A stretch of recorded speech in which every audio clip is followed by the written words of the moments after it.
Uma ótima tarde a você. Começamos agora a segunda edição do Agricultura BR ao vivo para todo o Brasil. Você que nos acompanha pelas antenas parabólicas, pela NET Claro TV, pela Blue TV, também pelo portal sba1.com, pelo Facebook do Canal do Boi e diversas páginas que compartilham o nosso programa, no Paraguai pela Anel TV. Olha, daqui a pouco nós vamos ter um grande evento, um grande leilão vindo do Mato Grosso aqui pelo Canal do Boi, mas até lá você tem todas as notícias, destaques e informações aqui do Agricultura BR. Olha, começo o programa de hoje falando a respeito de mercado de soja e falo a respeito de como que esse mercado vem se movimentando. Nós temos um cenário no qual os Estados Unidos vêm, de fato, com um atraso para a sua semeadura da oleaginosa. Os Estados Unidos vêm com um atraso aí comparado com a média, que chega ali a uma estrutura de pelo menos 20 pontos percentuais relacionados àquilo que acontecia no último ano. Quando comparado aos últimos 5 anos, nós temos um atraso ligeiramente menor para os negócios, para a semeadura da soja norte-americana. Por outro lado, a questão climática ela vem sendo desenvolvida há algum tempo e ela tem ali dado um cenário melhor, uma sinalização de cultivo melhor para os norte-americanos. E para muitos, isso pode acarretar uma safra até maior do que essa que foi prevista na última semana pelo relatório de oferta e demanda do Departamento de Agricultura dos Estados Unidos.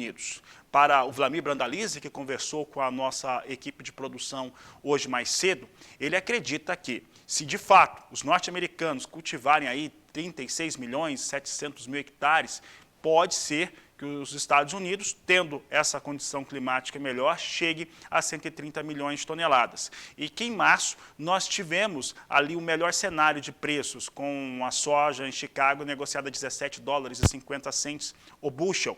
E que mesmo que tenha ali uma previsão muito melhor para os Estados Unidos, há um piso que não deve ceder de 14 dólares o bushel para a soja. Essa observação é muito importante. Hoje, soja subia e alcançava na posição de julho, mais curto prazo, negócios acima de 17 dólares. É o que nós temos agora, alta forte aqui na posição de julho, 1,02% de alta em julho para 17 dólares 7 centes mais 6 o bushel. Já a posição de agosto sobe 0,80%, chega a 16 dólares 43 centes mais 4 o bushel. Setembro, 15 dólares 68 centes mais 6 o bushel, alta de 0,64%.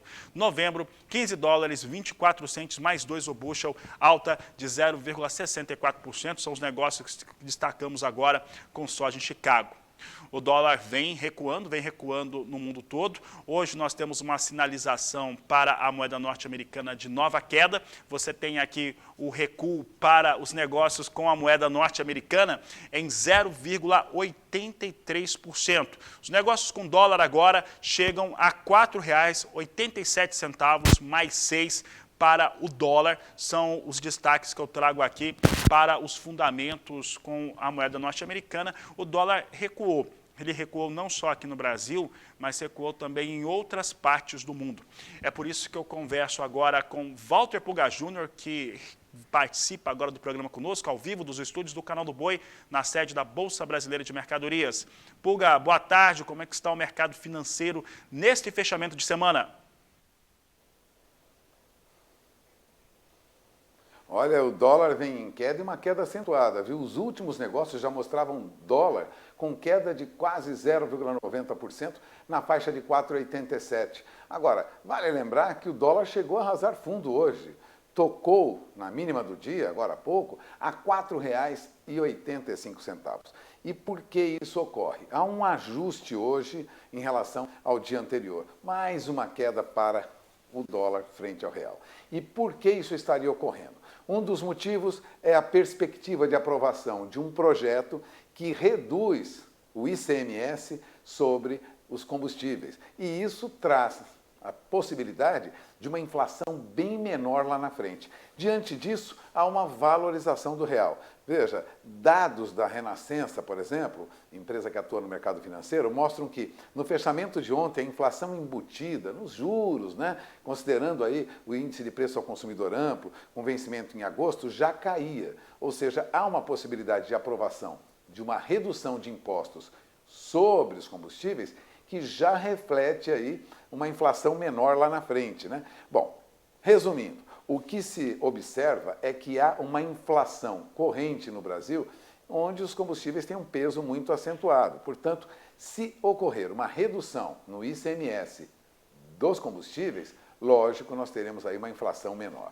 De outro lado, há uma relutância, vamos dizer assim, uma resistência dos governos estaduais em admitir uma redução do ICMS sobre os combustíveis, já que boa parte do orçamento dos estados brasileiros são lastreados nesses impostos arrecadados. Bom, independente disso, você lembrou muito bem, o que ocorre lá fora é uma desvalorização do dólar. Não neste momento. O dólar index vem em alta de 0,20%, 0,30% agora, mas ainda na faixa de 103 mil pontos, ou bem perto de 103 mil pontos. Como nós já vimos, o dólar lá fora valorizando, né, constantemente frente a outras moedas, agora esses 103 mil pontos passam a ser mais baixos do que nós vimos anteriormente. Então nós temos já o dólar se consolidando em valores mais baixos frente a outras moedas, não é diferente frente ao real. A ajuda dessa possibilidade de redução da inflação no Brasil, com redução, diminuição do imposto sobre combustível, é que alimenta todo esse processo hoje de queda do dólar frente ao real. Resumindo, o real se valoriza, já chegou, vou repetir, a 4,85. Enquanto isso, o que ocorre com os preços do petróleo? O petróleo já volta a subir de novo. Petróleo tipo Brent já passava agora há pouco de 112 dólares o barril, últimos negócios a 112 dólares e 35 cents, uma alta de 0,30%. Petróleo WTI também subia, acima de 110 dólares o barril, uma alta de 0,17%. E por que essa reação depois que o petróleo vinha perdendo preço? É porque a retomada das atividades na China já indicam uma demanda maior para o petróleo no mundo. Portanto, há aí uma procura maior para o petróleo. Fora isso, a China estaria negociando petróleo mais barato com a Rússia, né, que seria a fornecedora, e em seguida passaria, lógico, a comprar menos petróleo no Ocidente. De outro lado, o Ocidente, a Europa, precisa de petróleo. Então, haverá uma disputa maior por petróleo, de modo que os preços tendem a subir, apesar de possibilidade de, vamos dizer assim, restrições à compra de petróleo russo, como está sendo amplamente divulgado. O que ocorre é uma alta do petróleo e também uma valorização pequena do dólar. Mas aqui o dólar perde frente ao real, porque a possibilidade é de uma inflação menor lá na frente, já que combustíveis com impostos menores tendem a trazer a inflação a níveis mais baixos. É com você, Fabiano. Obrigado, Walter Pulga Júnior. Está aí um fundamento, né, do que vem acontecendo com a economia internacional e que influi diretamente no seu negócio. O que você viu agora? Negócios que fazem com que o dólar recue, no Brasil, principalmente, vamos focar aqui no Brasil, chegou a 4,85, está 4,87. A soja de Chicago até sobe, o mais curto prazo chega a 17 dólares e 7 centes o bushel. Entretanto, é claro que o dólar na formação de preço aqui no Brasil, neste momento, acaba por dar mais pressão, né? Fazer com que ele tenha maior influência na formação do preço da soja. E é o que nós temos hoje, soja nos portos vem com os valores em Santos, ele vem estável. Já Paranaguá perde R$1 frente aos negócios de ontem para a entrega de soja em junho. Nós temos aqui Portos de Santos e Paranaguá em R$ 197,00 a saca de 60 quilos, de acordo com a equipe da Grãos Corretora, que você acompanha detalhes e cotações todos os dias aqui no Agricultura BR.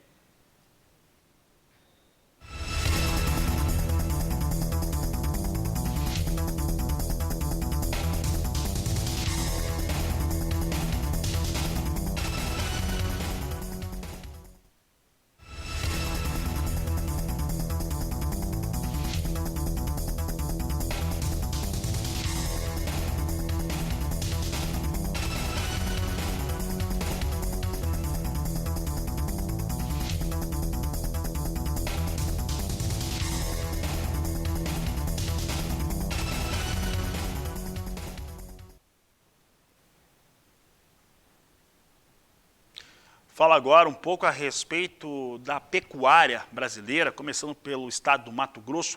Por lá, temos visto um cenário do qual tem faltado insumos para o setor e já começa a ter também uma limitação de pastagens, que é algo que é comum para a época de entre-safra. Quem fala sobre esse assunto aqui na Agricultura BR é o repórter Valdir Pacheco.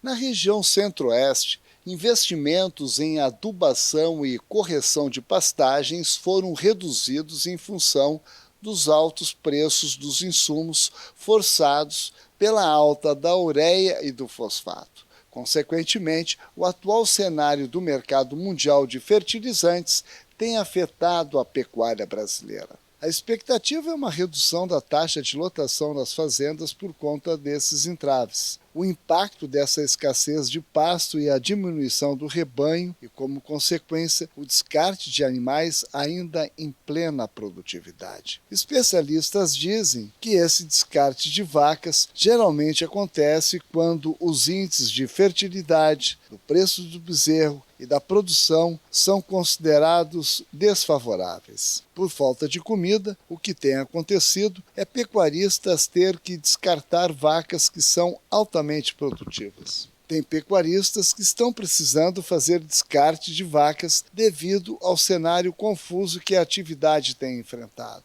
Em algumas regiões, estão enfrentando o problema da cigarrinha e a falta de insumos para uma adubação de qualidade. Especialistas dizem que este descarte de fêmeas sem precedentes vai impactar também o consumidor final. E, com certeza, isso influenciará na disponibilidade de animais de reposição e, consequentemente, na elevação do ágio do bezerro, acarretando de forma significativa um aumento no valor da carne na mesa do brasileiro.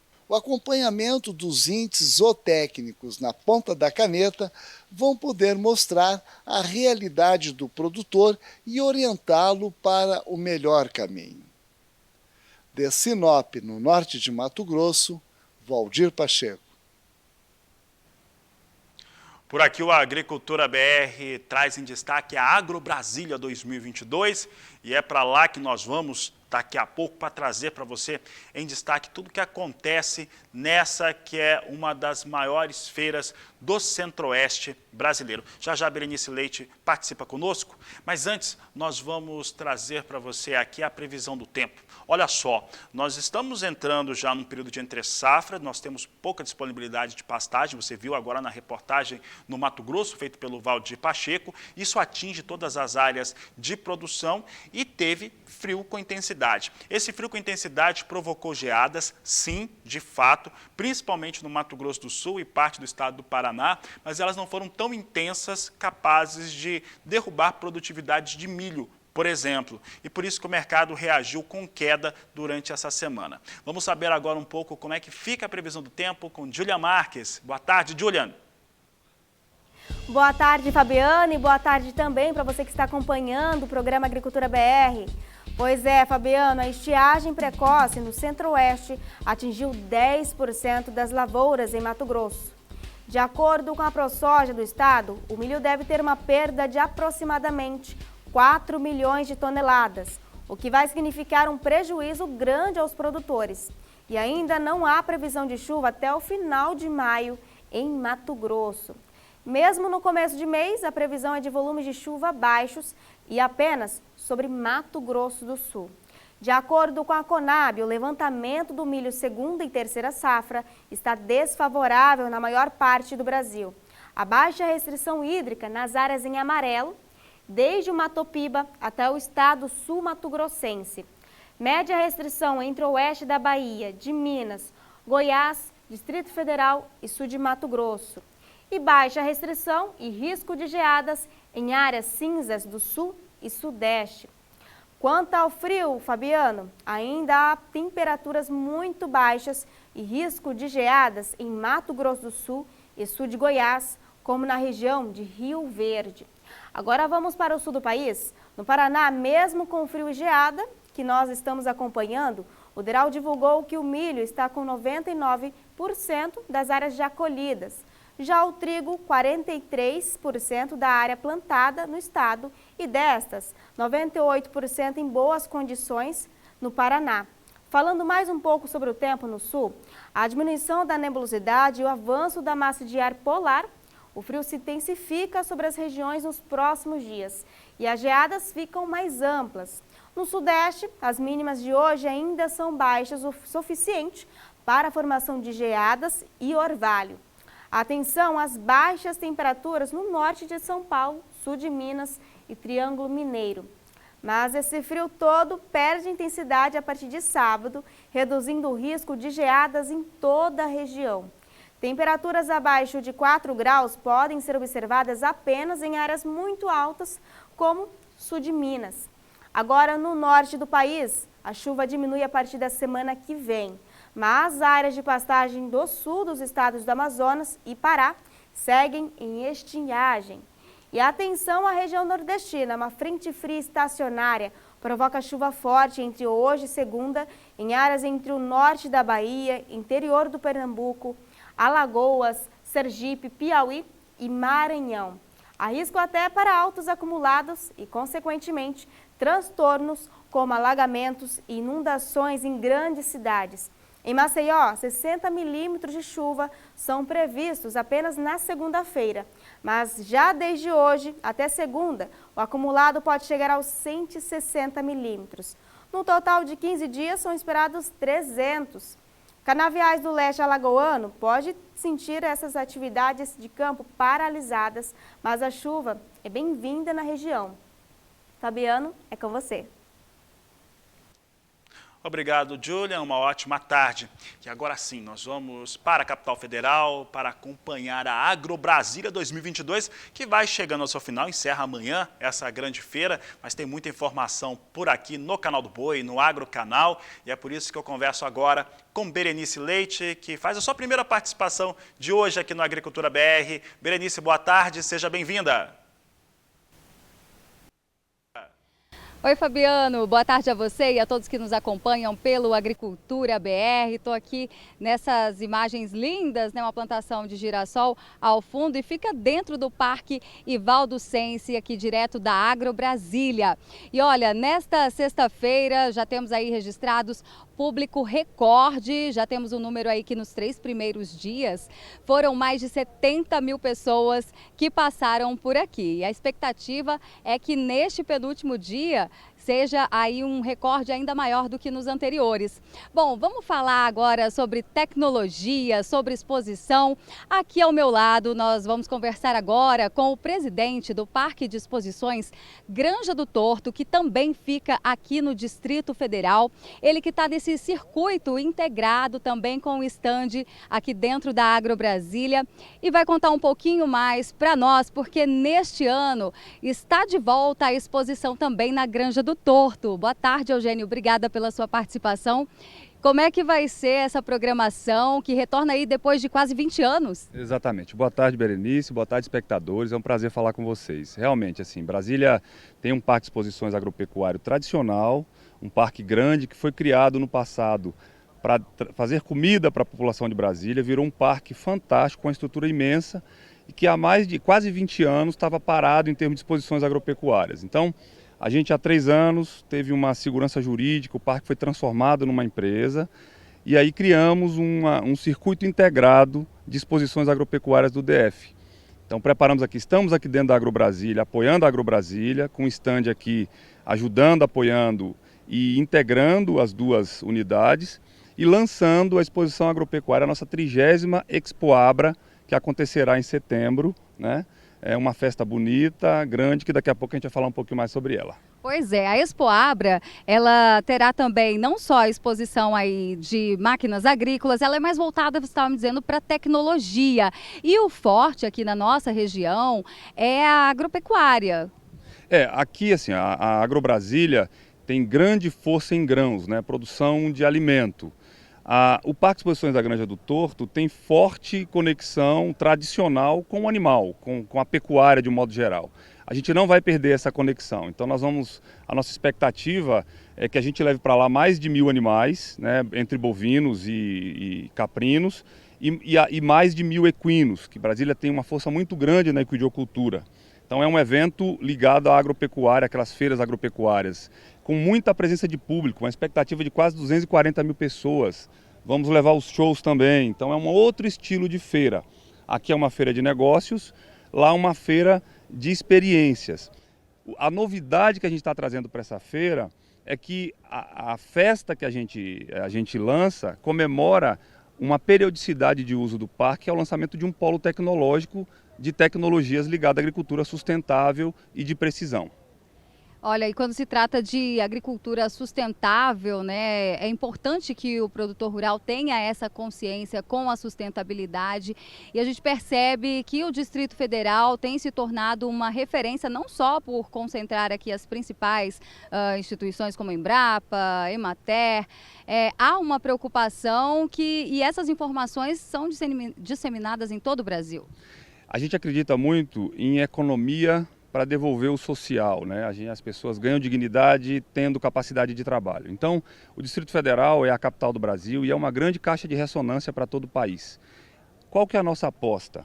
Agricultura sustentável, levando outro tipo de insumo à agricultura de larga escala. Também começando na agricultura familiar e chegando ao grande produtor, pode ter nessa indústria Brasília como a motivadora. Por que eu digo isso? 6 unidades da Embrapa estão em Brasília, a maior população de PhDs ligada ao agro está em Brasília. A gente está aqui no PADEF, que tem os melhores números em termos de produtividade e qualidade de produção do país. Uma vocação tecnológica muito grande, maior diversidade agrícola do país está aqui. Então a gente está num grande laboratório que pode ensinar ao resto do país novas tecnologias de produção agrícola, e é daqui que a gente quer fazer isso acontecer. Então, a ideia é que o nosso Parque Granja do Torto seja o vanguardista nisso e que devolva para o resto do país tecnologia a partir daquele nosso quadradinho lá. Então, além aqui da AgroBrasília, o produtor rural e também toda a sociedade pode esperar aí uma grande feira que será aí em setembro. E você estava me dizendo que a intenção é transformar numa referência em tecnologia, num polo mesmo. Hoje em dia tem se descoberto, eu sou de uma outra área, mas tenho aprendido muito com a turma do agro, que a agricultura de precisão é uma coisa que está começando a crescer, né? Um rincão de terra é diferente do outro. E muitas tecnologias, por exemplo, aqui no nosso stand a gente está trazendo uma empresa muito interessante que está desenvolvendo uma armadilha para captura do bicudo, que é o maior inimigo do algodão. Porque sabe-se que até na indústria química você chegar nesse inseto é muito difícil, porque ele se esconde atrás da carapaça do algodão. Então, essa armadilha atrai esse animal, aprisiona ele. Então, tecnologias dessa forma, ou de precisão, na identificação de onde depositar aquele insumo de forma precisa, com drones, lendo a folhagem da planta. Isso faz customização, reduz custo, aumenta a produtividade. Então, essa agricultura de precisão, ligada a uma outra linha de produtos biológicos que agridam menos o meio ambiente, a gente entende que vão gerar um alimento de maior valor agregado em larga escala. É nessa indústria que a gente aposta. Já temos algumas empresas instaladas nesse polo. E a partir de janeiro do ano que vem a gente começa a autorizar a construção dessas empresas lá. Vocês vão ver muita coisa interessante nesse Parque Granja do Torto daqui para frente. Pois é, e vocês estão com o stand aqui dentro da AgroBrasília, e além desse exemplo que você citou, tem ainda outros 2 grandes parceiros, né? Os parceiros que você fala das marcas, né? Temos a Moara, maior planta de bioinsumos do mundo, então que fez uma parceria, a primeira empresa privada, parceira da Embrapa, desenvolveu todo o portfólio de bioinsumos da Embrapa, comercializando esses produtos, levando eles para o público em geral. Temos a RSU, que é uma empresa nacional, uma tecnologia nacional, que resolve o problema do resíduo sólido contaminado, o lixo contaminado, sem a pirólise, que é um problema de lixo. Você resolve o problema do lixo produzindo energia sem poluir. Nós teremos uma indústria modelo lá dentro. E uma outra coisa que a gente fez, assinamos um contrato na semana retrasada, a Federação da Agricultura e Pecuária do DF, que é uma parceira muito grande da gente, junto com o Senar DF, atraiu a Universidade CNA para dentro do parque. Porque sem educação, a gente não transforma essa agricultura com essas novidades. Então teremos dentro do parque uma unidade universitária da CNA nacional, que vai trazer novas tecnologias de educação técnica para levar para para essa população essas novidades. Inclusive, mantendo esse pessoal no campo, né, que é uma coisa importante. A gente ainda tem essa concentração de população nas cidades e isso acaba sendo uma continuidade de problema. Então, quantos empregos se perdem no campo, quanto é difícil você manter as pessoas no campo. Então, a ideia do projeto é efetivamente, com essas novas tecnologias de bioinsumos, produzir também mão de obra qualificada e manter o pessoal no campo. E quem visitar então aqui o estande da Expoabra dentro da Agro Brasília vai ficar informado aí, vai ficar abastecido, digamos assim, com mais informações. Você já deu um aperitivo aqui para o pessoal que está nos assistindo. E como é que está a expectativa? Vai ser em setembro? A exposição vai ser de 6 a 18 de setembro. Nos procurem nas redes sociais. Parque Granja do Torto é o nosso site. A gente tem Instagram, está bem antenado aí com as novidades. Tem uma agenda muito interessante de artistas, shows, com a turma que está famosa aí no sertanejo, que é uma vocação do Distrito Federal também. Então, assim, procurem a gente nas redes sociais. Vai ser uma festa maravilhosa. E aí, Brasília, quem é de Brasília sabe, aqueles shows grandes que todo mundo lembra, a gente vai voltar com isso também, porque não dá para você ter uma atividade dessa sem ter entretenimento. A gente sabe que a festa também agrada a população. Com certeza. O pessoal aqui do canal do Boi também está perguntando se esse evento lá na Granja do Torto, a exposição, a Expoabra, ela é voltada também para a questão dos produtores, dos pecuaristas. E você estava me dizendo sobre a questão de ser a segunda entidade de registros, além da BCZ, é a entidade aqui de Brasília. Exatamente. A BCZ ela teve um movimento de concentração das associações vinculadas e uma das poucas, né, a única que ficou vinculada e que ainda existe é a CZP, que é muito forte, a Associação de Criadores de Zebuínos do Planalto. Essa entidade está sediada dentro do parque hoje, representa a BCZ dentro do parque. E o gado, o zebuíno, é uma marca que a gente quer devolver. Então, um dos pontos principais da nossa exposição e que a gente está investindo muito, com muito carinho, é trazer de volta a exposição de gado para dentro de Brasília. Tá certo. Eugênio, muito obrigada pelas informações. Fabiano, volto com você aí no estúdio. Obrigado, Berenice Leite. Obrigado pela participação. Daqui a pouco, mais informações ao vivo, direto da Agro Brasília 2022, para você que está acompanhando a Agricultura BR pelo canal do Boi e também pelo Agrocanal. Vou para o intervalo comercial, primeiro desta edição. Já, você já sabe, tem aqui no canal do Boi um grande evento, mais um grande leilão, trazendo oferta de reprodutores da raça Nelore, também animais para cria, recria, engorda, 3.000 animais, todos os touros avaliados pelo PMGZ. Você, claro, tem toda essa chancela de qualidade sobre os animais, mas nós vamos para o intervalo, daqui a pouco eu volto falando sobre o mercado de milho e também a Agro Brasília 2022. Nós vamos e voltamos em instantes. Agricultura BR de volta, você está nos acompanhando pelo canal do Boi, pelo Agrocanal. Olha só, milho fechava a última semana com alta relevante no mercado futuro brasileiro. Segunda-feira também dava o mesmo tom, nós tínhamos posições no prazo um pouco mais alongado, lá para outubro, novembro, nós tínhamos valores acima de R$100 a saca. O que é que aconteceu? Primeiro, subia por conta de uma expectativa de efeitos mais fortes, mais expressivos da geada sobre as importantes áreas de produção do Paraná e do Mato Grosso do Sul, e depois recuou porque houve a confirmação das geadas, principalmente no Mato Grosso do Sul, mais focos no Mato Grosso do Sul do que no Paraná, inclusive, só que com uma intensidade bem mais baixa. Então, o mercado precifica que não teve prejuízos à produtividade. Então, temos mais um dia de recuo para milho na B3. Nós temos aqui posição de julho a R$ 92,50 a saca de 60 quilos, queda de 0,60%. Setembro, R$ 94,94 a saca, cai 0,68%. Novembro, R$ 96,85 a saca de 60 quilos, perde 0,70%. E a posição de janeiro, com queda de 0,5% a R$ 98,34 a saca de 60 quilos.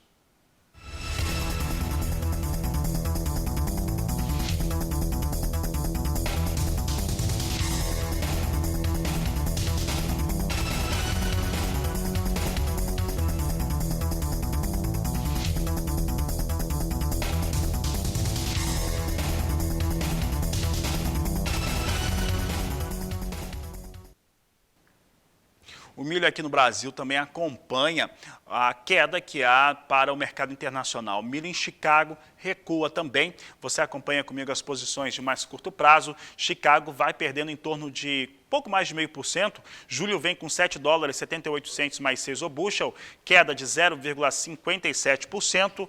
Tenho aqui a posição de setembro a $7,46 o bushel, queda de 0,60%.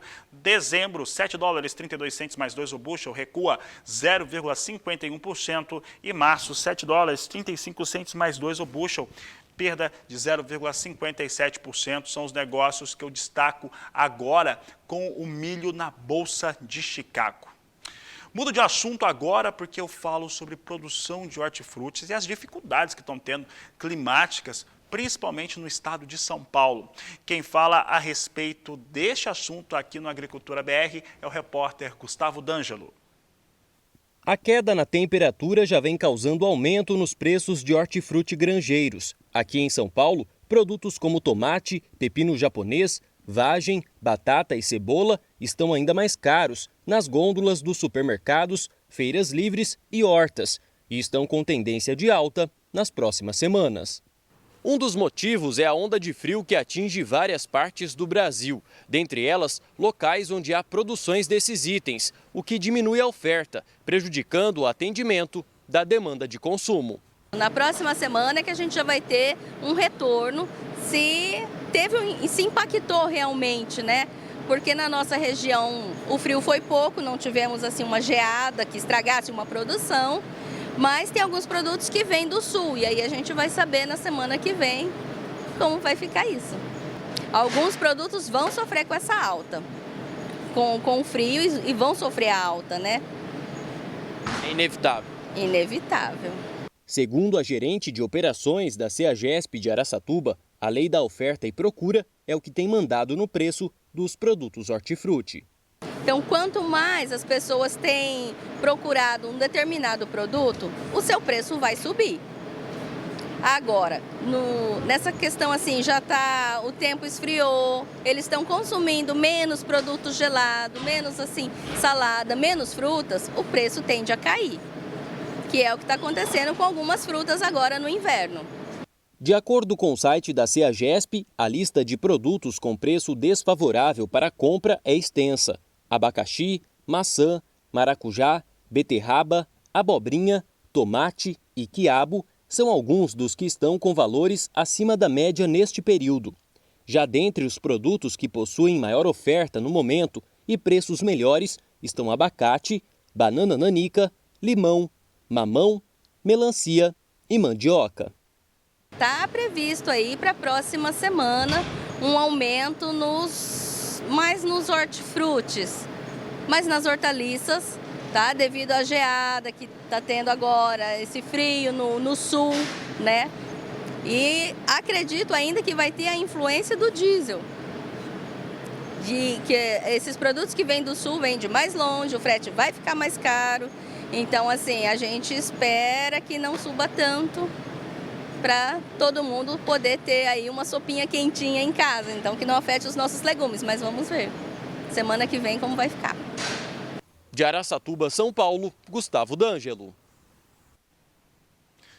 Aí o Agricultura BR trazendo também a elevação de preços, reflete uma dificuldade de produção dos hortifrutis, não só no estado de São Paulo, mas todos os estados do sul do Brasil, centro-sul também, passando por essa situação climática. Nós tivemos muitos produtores que registraram perdas durante essa queda de temperaturas mais elevada no país, mas muitos conseguiram proteger as suas produções graças ao sistema de meteorologia que conseguiu mostrar onde teria geada e eles conseguiram proteger as suas áreas.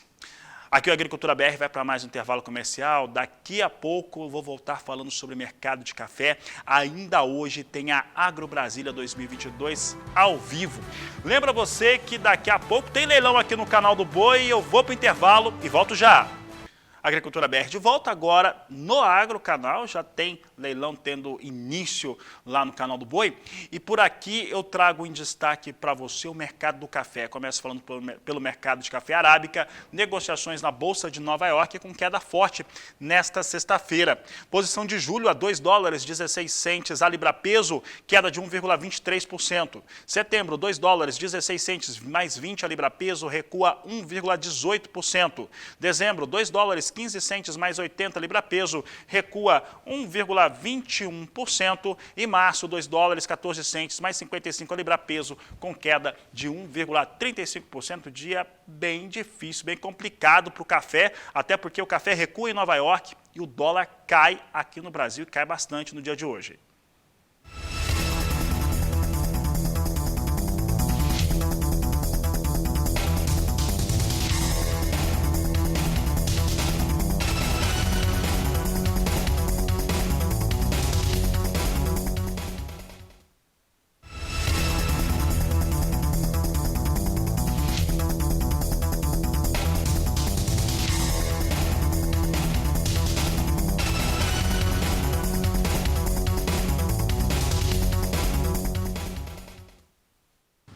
A região de São José do Rio Preto, no noroeste paulista, representa quase 70% da produção nacional de borracha. A atual safra teve início em outubro do ano passado e segue até agosto de 2022. Mesmo com o clima ajudando bastante, a expectativa para o estado de São Paulo é fechar esse ano com uma produtividade de 130 mil toneladas, que é a mesma quantidade da última safra. Isso por conta de vários produtores sofrerem com as geadas e queimadas em muitas áreas. Para a safra atual, a expectativa é boa, pois dos 58 hectares plantados, devem ser colhidas 200 toneladas de coágulo de borracha, o correspondente a 20% a mais que em 2021. A chuva é um fator importante para esse resultado, que tem vindo em muito boa hora. Entre os meses de março e junho, ocorre o pico da produção, representando em média 70% de toda a safra. A expectativa é de que esse ano a produtividade siga na média e até aumente nesses meses. Um ponto que está animando os produtores é o preço pago pelo produto, que vem sendo bom desde o ano passado, quando atingiu o maior valor, recorde desde 2011. De Araçatuba, São Paulo, Gustavo D'Angelo. Esta edição da Agricultura BR começa falando de pecuária. Olha, temos acompanhado uma forte pressão sobre os valores da arroba do boi gordo, vinha cedendo, registrou queda na última semana, registrou nova queda também nesta segunda-feira, de acordo com os dados que chegam aqui ao Canal do Boi. As demais categorias animais também. Isso está muito relacionado à proximidade da entre-safra, ao pasto que vai ficar mais raro também para o pecuarista. Além disso, também descarte, entre outros fatores que justificam este momento. Para falar a respeito do que vem acontecendo no mercado da pecuária de corte, eu converso agora pela internet, ao vivo, com Leandro Bovo, ele que é analista da Radar Investimentos. Leandro, obrigado pela sua participação aqui no Agricultura BR mais uma vez. Como que este momento que nós temos para a pecuária de corte, ela vai acompanhando o pecuarista, também a indústria frigorífica? Podemos considerar um momento natural para o mercado? Boa tarde, seja bem-vindo. Boa tarde, Fabiano. Boa tarde, amigos do Canal do Boi. A pecuária, ela é uma atividade que ela está inserida num ambiente que tem uma sazonalidade bem marcada, né? É natural, ao longo da safra, quando o pessoal tem a pastagem está boa, o pecuarista tem um poder de troca muito grande, né? Que ele consegue segurar o gado no pasto. O custo de você segurar o animal no pasto, principalmente quando ele está ganhando peso, é muito favorável, né? Então, o pecuarista tem um poder de barganha grande ao longo da safra. Quando a gente vai caminhando para o final da safra, né? Ou seja, o frio chegando, não tem mais expectativa de chuva, a capacidade de suporte das pastagens vai diminuindo, é natural que o pecuarista acaba perdendo um pouco esse poder de barganha e meio que fica na mão do frigorífico, tem que entregar os animais no preço que o mercado está, né? Isso num ano normal. Se você coloca mais um tempero nessa salada, que é o fato da reposição ter baixado bastante de preço, né? Então o pecuarista está com o boi gordo no pasto, ou mesmo que não esteja gordo, o boi de 17, 18 arrobas, o pecuarista olha e fala, pô, vou segurar esse gado aqui mais um pouco, ou vou vender agora e comprar um bezerro, um garrote, num preço com ágio muito menor do que, por exemplo, tinha o ano passado ou o ano retrasado, né? Então, se você somar esses dois fatores, a resultante disso é um mercado um pouco mais pressionado, que é o que a gente está vendo agora, né? Leandro, e parte do que nós estamos vendo agora é um reflexo direto também da retenção de fêmeas que nós tivemos e que vai trazendo também boi magro com preços muito mais baixos e o bezerro que também vem apresentando quedas mais expressivas. Em relação a hoje, na questão da formação de preço, você falou da indústria frigorífica, o pecuarista está mais na mão ali da indústria, as escalas estão mais, como que eu posso dizer, estão mais cheias mesmo, estão uma formação de dias um pouco mais folgadas. Essa escala mais elevada da indústria, quanto tempo ainda a gente deve ver frigorífico num cenário mais folgado como esse?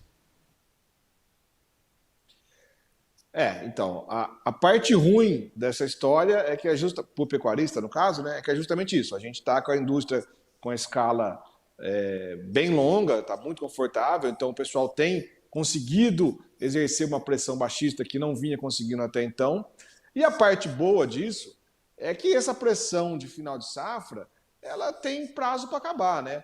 Obviamente que a gente não sabe se isso dura mais 15 dias, 20 dias, mais um mês, mas em algum momento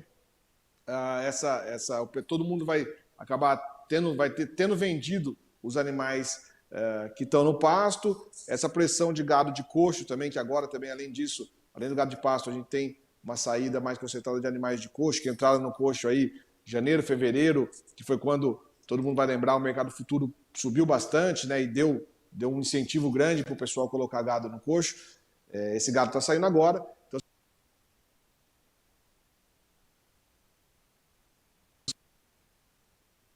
mas isso, quando a gente quando parar essa pressão de oferta de gado de fim de safra, a indústria tem margem, principalmente a indústria exportadora, tem margem para pagar mais. Então, eu acho que quando acabar essa pressão, o mercado vai poder suspirar, um suspiro até bom aí para frente para entre safra. Leandro, falando a respeito do equilíbrio na cadeia produtiva, nós temos observado a China, que em alguns momentos recentes, no último mês, últimos 40 dias, fez alguns levantes, né? A gente já tinha até falado a respeito disso aqui no Agricultura BR, alguns levantes alegando questões sanitárias ligadas à Covid. Teve um caso ali que ele nem alegou nada, apenas deu uma suspensão muito rápida, né, muito curta, de uma semana, o que traz prejuízos aqui para o Brasil. Tivemos também a notícia de que a China trouxe uma situação de ter colocado frigoríficos norte-americanos para boi, para frango, para suínos, em condições de exportar para aquele país. Mas isso não chega a trazer pressão para o mercado brasileiro, ou você acredita que isso pode gerar algum impacto, já que a carne norte-americana é mais cara que a brasileira? Justamente, você disse tudo aí, né? Eu acho que o impacto disso aí não tende a ser relevante para a gente, porque o preço da nossa carne é mais competitivo para a China do que a carne americana. Então, assim, eu particularmente já meio que desisti de entender a lógica comercial chinesa, porque, por exemplo, a gente conversa bastante com importadores de carne lá, né? Chineses que compram carne no Brasil. E eles têm reclamado da questão do custo, o preço está muito alto, estamos com dificuldade para revender aqui. Então, um movimento que ajudaria muito eles de certa forma, baixar esse custo, seria habilitar mais plantas no Brasil, né? Ou seja, você vai aumentar o potencial de oferta do seu principal fornecedor, que é o seu fornecedor mais barato. Então, faria muito mais sentido comercialmente para a China habilitar mais frigoríficos no Brasil, até porque tem uma lista, uma grande lista, que já passou por inspeção, que estava tudo já finalizado para autorização para os embarques, e essa autorização não aconteceu, e na verdade o que aconteceu foi o contrário. A gente teve suspensão de plantas, até a planta, por exemplo, de Mozarlândia, do JBS, uma das maiores plantas exportadoras, uma das maiores não, a maior planta exportadora China do Brasil, e foi suspensa por motivos que não ficaram claros para ninguém. Ninguém sabe por que ela foi suspensa. Então é um movimento que comercialmente não faz muito sentido. E aí vem a notícia de habilitação de mais uma série de frigoríficos nos Estados Unidos, que tem a carne, a proteína mais cara do que a nossa, né? Então fica difícil a gente entender qual a lógica comercial por trás disso. Eu realmente não teria explicação para esse movimento, mas, mesmo habilitando mais plantas lá, eles vão continuar comprando daqui no máximo que a gente conseguir exportar, porque a nossa carne é mais barata que a deles. E, Leandro, pensando, você falou a respeito dessa planta, no caso da indústria JBS, que foi suspensa, não fica claro os motivos pelo qual isso ocorreu, e isso acaba impactando a pecuária brasileira como um todo, mas principalmente o pecuarista daquela região. Em relação à pecuária, ao pecuarista principalmente, ou quem fornece o gado, e a própria indústria, porque a indústria consegue converter a demanda para uma outra planta que está habilitada também para exportar para a China. No caso do pecuarista, não é bem assim a história. Como é que você tem visto esse movimento e o que você diria para o produtor rural que vê essa situação ocorrer ou que viu essa situação ocorrer em sua região? Essa situação afetou o pecuarista de Goiás de forma muito forte, né? Muito óbvia. Era uma enorme planta que absorvia uma grande parte da produção de Goiás. Porém, não foi só o pecuarista de Goiás que foi afetado. O pecuarista paulista também foi afetado, porque grande parte desse gado, desse grande volume de gado comprado em Goiás, em contratos de fornecimento de mais longo prazo, acabaram sendo direcionados aqui para São Paulo, o que aumentou a oferta paulista e ajudou a baixar um pouco o preço de São Paulo também, né?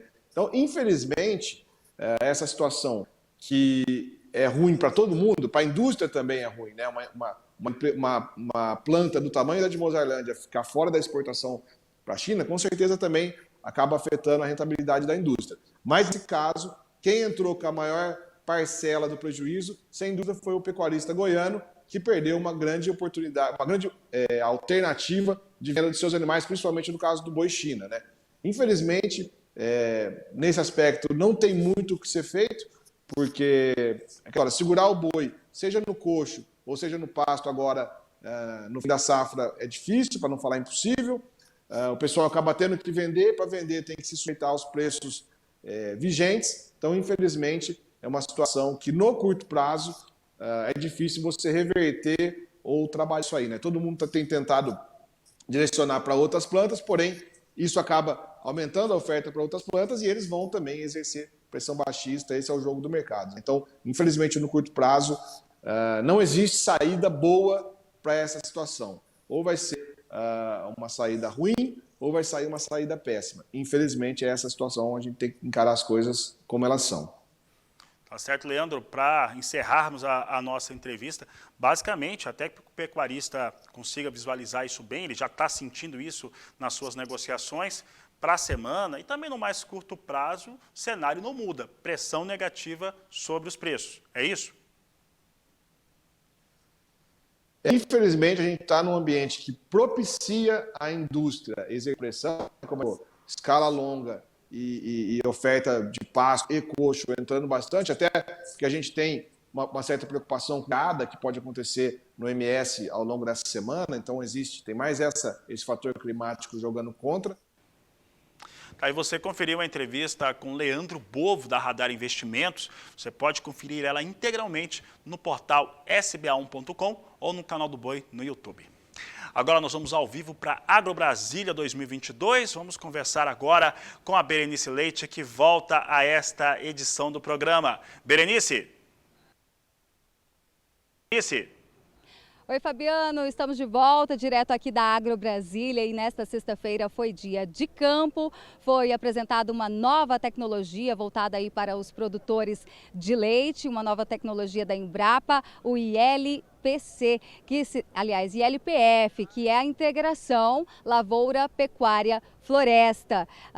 Foi muito bacana, um encontro muito produtivo e aqui ao meu lado a gente conversa hoje com a presidente, aliás, a diretora executiva da Emater, ela que vai falar um pouquinho mais sobre esse dia de campo. Loise Trindade, boa tarde, obrigada pela sua participação.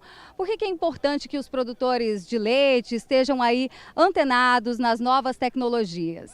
Olha, a ILPF e ILP, né, que é a Integração Lavoura-Pecuária e Integração Lavoura-Pecuária-Floresta, é uma tecnologia extremamente importante porque traz uma nova visão do agro, um agro sustentável e responsável. Então, são tecnologias que são baseadas no bem-estar animal, no sequestro de carbono, ou seja, reduz a emissão de gás carbônico, que é o que se discute muito hoje, né? Então, assim, é uma tecnologia nova que aumenta a produtividade, é isso que a gente tem trabalhado com os agricultores.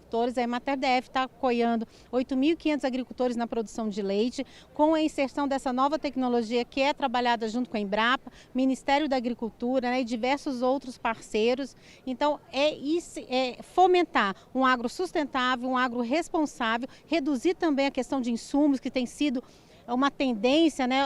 É o que tem se discutido muito dentro da área de produção animal.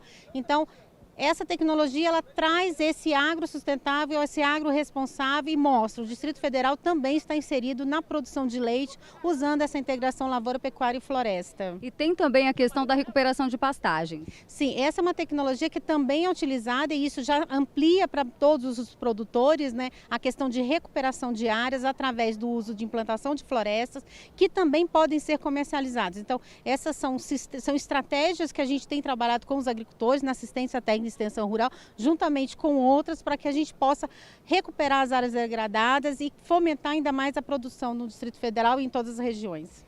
Muito obrigada. E além dessa parceria com a Emater, o Dia de Campo também contou aí com a presença de diversas autoridades, entidades ligadas ao setor agropecuário, a Associação Brasileira dos Produtores de Leite, e recebemos hoje também a visita de diversas autoridades políticas, eles que estão diretamente inseridos aí nas políticas públicas que fazem com que o nosso setor, que o agronegócio desenvolva. Ao meu lado, a deputada federal Bia Kicis, que também está prestigiando a Agro Brasília. Deputada, obrigada pela sua participação ao vivo aqui pelo Canal do Boi. Bom, o que você está achando? Qual que é aí o sentimento de um retorno, né, de exposições, mais eventos aí com a presença física e aquele contato direto no campo? Olha, não poderia ser melhor. Essa feira está um espetáculo.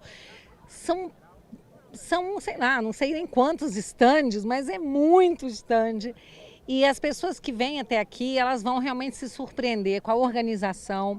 Isso aqui só reflete, espelha a força do agro, né? E esse governo, o governo federal, e também aqui por meio das empresas parceiras como Emater, Conab, a Codevasf, Embrapa. Isso aí mostra que realmente o campo ele vem com muita força, seja na questão também do crédito que tem sido dado, ofertado, seja também por meio das titulações, né? O homem do campo agora, o assentado, ele está recebendo a sua terra, o título, e com isso dignidade, está recebendo crédito, está recebendo capacitação. E aqui a gente tem os empreendedores do campo, você tem aí tratores, caminhões, inclusive caminhões que foram entregues com emendas parlamentares, né, da minha parte, uma série de coisas. Assim, o que a gente precisa realmente é fomentar a agricultura, também a agricultura familiar, para manter o homem do campo no campo, seus filhos, né, a família no campo, porque nós valorizamos a família, nós valorizamos o empreendedorismo, nós valorizamos tanta coisa que o agronegócio acaba que possibilita, né, no Brasil, colocando o alimento na mesa do brasileiro e sendo o celeiro do mundo. Então, olha, estão de parabéns. Qualquer pessoa que vem aqui vai ficar encantado, eu tenho certeza disso, a qualidade dos produtos. E às vezes as pessoas pensam, poxa, mas no meio do cerrado, como é que é isso? Não é isso mesmo, o cerrado ele é altamente produtivo, fértil. E o Cerrado, ele foi uma surpresa que foi, né? Tudo isso começou com o nosso eterno ministro da Agricultura, Alisson Paulinelli, que fez a revolução da agricultura e que transformou o Cerrado no que é hoje, né? Produtivo. Hoje você tem uma terra aqui no Cerrado, te possibilita plantar, colher e te possibilita faturar. Eu tenho investido muito no projeto da Rota da Fruticultura, que aí a gente fala muito para o pequeno agricultor, que ele com pequeno terreno, pequeno espaço de terra, ele pode plantar como as berries, né? Blueberry, que é o mirtilo, que é o strawberry, que é o morango, né? A acerola. Tudo isso vai trazer para esse agricultor uma capacidade de rendimento que você não consegue alcançar, às vezes, com muitos hectares de terra, né, com outro tipo de produção. É altamente rentável, fácil de produzir e o solo aqui, o clima, o sol, a nossa noite também, que é mais friozinho, tudo isso permite a plantação de uva. Isso aqui está uma festa, né? E eu acho que o produtor está muito feliz. E no dia de ontem, né, a gente não pode deixar de citar que foi aprovada aí uma portaria que autoriza o crédito de carbono. Qual que é, o que isso significa na prática? Isso significa mais sustentabilidade, né? Você tem que incentivar. Se você quer que o produtor invista em questões de sustentabilidade, ele precisa ter um retorno. E é isso que o governo agora está incentivando. É muito bom, porque você não pode ser responsável, ter uma despesa, muitas vezes com dificuldade, ter que cuidar dessa parte, às vezes, de replantio, uma série de coisas, e você não ter o reconhecimento do governo. E o reconhecimento se faz dessa forma, com crédito. Obrigada, deputada, pelas informações. E olha, na manhã de hoje, a AgroBrasília também recebeu a visita do governador aqui do Distrito Federal, Ibanez Rocha. Vamos ver o que ele disse.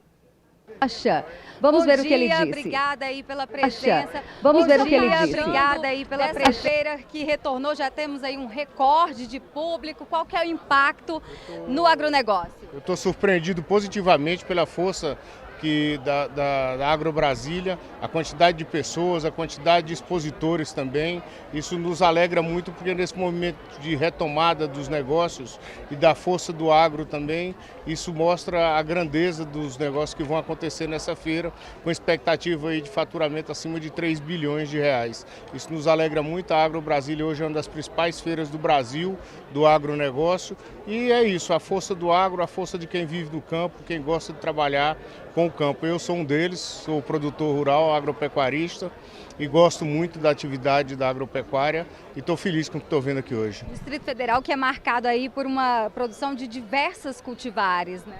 Sem dúvida nenhuma, nós estamos despontando agora também na produção de vinhos aqui na região, o que nos alegra muito. Nós temos um clima bastante favorável, os produtores estão iniciando o circuito do vinho aqui da região do PADEF. Então nós vamos crescer muito, nós temos aqui uma produção agrícola com alta produtividade, de alta performance. Isso demonstra que o investimento aqui é feito da maneira correta.